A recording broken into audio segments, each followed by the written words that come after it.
Bien, yo diría que aunque la respuesta debería darla un sociólogo o un historiador, desde el punto de vista jurídico ha permanecido en instituciones, por ejemplo, aunque lo desconozcamos, lo que supone la Audiencia Nacional en el ámbito judicial, pero también en otros elementos que, ya sea por desconocimiento o por indiferencia también de la población y de las instituciones políticas sumergidas en esta transición de que todo está bien, ha dado lugar a que se mantengan hoy en día vestigios, símbolos y honores en los que se ha exaltado a la dictadura y la guerra civil. De la misma manera, se mantienen todavía sin identificar, sin saber el censo o las víctimas que ocurrieron o que tuvieron lugar en este tiempo por distintos motivos en los dos bandos, y también permanecen por exhumar los restos de estas víctimes. Crec que és clara la influència del relat franquista i el de la transició en la nostra societat actual. D'una banda, encara perviu avui dia un franquisme sociològic clar que es traduís en una tolerància cap al que va suposar la dictadura franquista molt, molt evident, i pel que fa a la transició s'ha venut durant molt de temps com que va ser una transició modèlica, i amb el pas dels anys hem pogut comprovar que això no ha estat clarament així, que més bé va estar basada en un silenci del qual se n'ha derivat també una clara impunitat, i això ha fet que avui dia n'hi hagi també determinats problemes polítics molt, molt evidents, no? I un discurs molt clar també que va a voler el centre, no? Que va al consens, que va aquest bipartidisme que no va ser fins molt recentment, amb el 15M, per exemple, clarament quan tot això es fica entre interrogants, per dir així, no? I es plantegen alternatives. Pues yo creo que en gran medida, y ocurre en general. De hecho, son muchas las sociedades que han padecido situaciones de conflicto armado o dictadura, y pueden ser similares las formas, pero lo que distingue a unas de otras es, una vez que se reinstaura el Estado de Derecho, la forma que tienen de abordar ese pasado, un pasado en el que se han cometido crímenes internacionales y las más graves violaciones de derechos humanos. Y no es una mera cuestión retórica, yo creo que tiene una incidencia práctica real en el futuro del propio Estado y en el de la sociedad que se articula en torno al mismo. De hecho, en la calidad democrática de los Estados de Derecho dependen de cómo aborden el derecho a la verdad, a la justicia, la reparación de las víctimas. Y en el caso de España, los artífices de nuestra transición optaron por la continuidad en lugar de una ruptura con el régimen anterior. Instauraron una democracia pactada en la que continuaron las mismas esferas de poder político, civil, religioso, militar, económico, continuaron en distintas esferas de poder, manteniendo su posición, pero ahora denominados democráticos.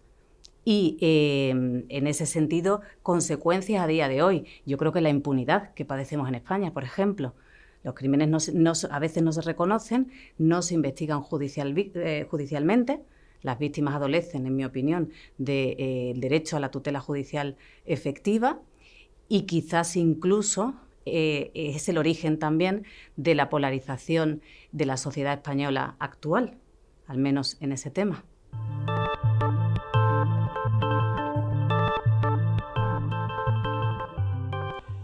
Bien, una comisión de la verdad, en función de lo que normalmente se entiende como comisiones de la verdad, en las que tras un hecho violento hay una investigación que da lugar a una transición para conseguir la paz, yo creo que en ese sentido no. Pero sí en el sentido de dar a conocer muchos de los hechos que, teniendo lugar, por falta de investigarlos, porque se desconoce su existencia, sí que estaría bien que se diesen a conocer de distintas formas. Por ejemplo, existen muchos archivos que no se han podido investigar, ni siquiera están clasificados tanto en instituciones públicas como en privadas, y todo el conocimiento de esa realidad sí que es necesario para estar formado y, si acaso, para proponer algunos otros medios de solucionar ese conflicto anterior que todavía permanece. Per els anys que va fer des de l'acabament de la dictadura al nostre país. Una comissió de la veritat tindria un caràcter, jo entenc, distint a altres comissions de la veritat, com s'han donat en Amèrica Llatina o en països a l'Àfrica, com en Ruanda, per exemple, però considero que és útil qualsevol instrument que valga precisament per conèixer millor la veritat del que va passar. Hi ha molts investigadors que diuen que hi ha una necessitat clara de poder accedir, per exemple, millor als arxius, de ficar més recursos en digitalitzar i permetre millor l'accés per poder conèixer què és el que va passar. I després un àmbit també que al nostre país no s'ha volgut abordar mai, que és precisament el veure les empreses i les famílies que es lucraren, totes aquelles que varen fer un molt bon negoci amb la dictadura franquista, que en altres països com en Alemanya sí que és una qüestió que s'ha abordat, i la compensació a les víctimes del nazisme, que en canvi al nostre país mai no s'ha tractat. I per tant qualsevol instrument que valga per a conèixer millor el que va suposar el franquisme, benvingut siga. Yo creo que sí, que las comisiones de la verdad son un derecho de las víctimas. Las víctimas tienen derecho a saber qué ocurrió, cuándo, cómo, por qué, y salvo que ellas no lo quieran, salvo que no quisieran una comisión de la verdad, que creo que no es el caso al menos de una mayoría, una comisión de la verdad es muy útil. Y no es un tema ni es una cuestión de historiadores. La Comisión de la Verdad puede, por una parte, ayudar a obtener pruebas para las investigaciones judiciales que pudieran iniciarse sobre los hechos o los crímenes que se han cometido. Desde luego puede dilucidar qué violaciones de derechos humanos han ocurrido. Pueden recomendar medidas de reparación para las víctimas y sus familiares que sean efectivas. Y también pueden y deben de abordar la complicidad que existía entre los distintos agentes del Estado, la complicidad del sector privado, solo del público, y la complicidad de otros poderes. Así que, en mi opinión, yo creo que en España sí es conveniente y sería bastante útil que se estableciera una comisión de la verdad.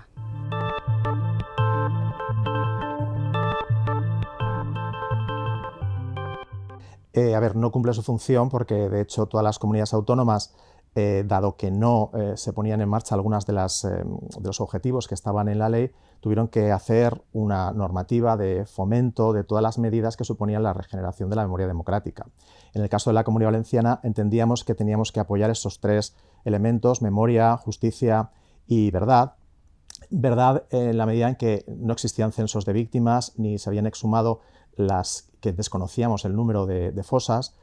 Justicia para tratar de apoyar las medidas de los organismos internacionales que exigían el cumplimiento de los derechos humanos, y desde el punto de vista de la memoria para recuperar fondos documentales, para recordar los lugares de la memoria que hasta este momento no existen ni identificados ni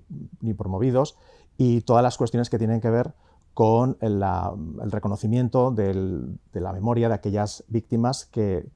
siguen o estaban invisibles y siguen en el olvido. Todas estas cuestiones son algunas de las pautas que deberían llevarse a cabo, ya sea por una ley, ya sea por su desarrollo, a través de las comunidades autónomas o a través del propio Estado. No, personalment considero que mentre n'hi haja una sola víctima del franquisme soterrada en una fossa comú sense identificar, i mentre n'hi haja una família que no sap on va ser assassinat i on es troba el seu familiar, no podrem dir que una llei de memòria democràtica al nostre país ha complert al 100% la seva funció. A més, clarament, tenim un avantprojecte aprovat pel Consell de Ministres al mes de setembre per tal de substituir o anar més enllà de la llei del 2007, i això és la mostra més evident de que la llei 2007, a pesar de la gran contestació política que va tindre pels partits de dreta al nostre país, era una llei bastant dèbil o que no entrava en determinades qüestions molt clares, com l'anul·lació de les sentències franquistes, com aquesta reparació cap a les víctimes, o com assumir clarament l'Estat, la tasca i les inversions necessàries per al que deia abans, per a deixar de ser un dels països del món que té a més persones desaparegudes en fosses comuns. Esperem que aquesta llei permeta revertir aquesta situació i que puguem almenys avançar en la direcció correcta per fer aquesta reparació i donar aquesta justícia al conjunt de les famílies i conèixer millor la nostra història. No, la actual Ley de Memoria Histórica de 2007, en mi opinión, no cumple su función. Y, de hecho, Ahora mismo, por eso hay en la mesa un anteproyecto de ley de memoria democrática que fue presentado en el Consejo de Ministros el pasado 25 de septiembre. Y la nueva, en el anteproyecto, hay muchos puntos positivos, hay un avance notable, pero todavía también adolece de algunas lagunas. Es obviamente muy positivo que establezcan medidas educativas, que conozcan los jóvenes en bachillerato lo que ocurrió ya, que haya una asignatura de memoria democrática o algunos programas, una fiscalía especial, un fiscal de sala para investigar este tipo de delitos, la base de datos, el banco de ADN, un mapa de fosas, hay muchas medidas que son positivas. Tendremos que ver cómo finalmente quedan y cómo se implementarían, obviamente. Pero yo creo que hay dos ámbitos en los que todavía no se adoptan medidas realmente eficaces, que es en el de la tutela judicial efectiva y en el de la reparación. Las medidas de reparación que regula creo que son demasiado simbólicas y poco efectivas. Y en relación al acceso a la justicia de las víctimas, a pesar de que se regule o se contemple que haya un fiscal de sala, el tenor de la propia ley parece más dirigido a que se lleven temas de jurisdicción voluntaria, a que haya declaraciones sobre hechos que ocurrieron, pero en un ámbito civil más que el penal. Con lo cual, positivo el avance que se está produciendo, pero todavía queda mucho camino por recorrer.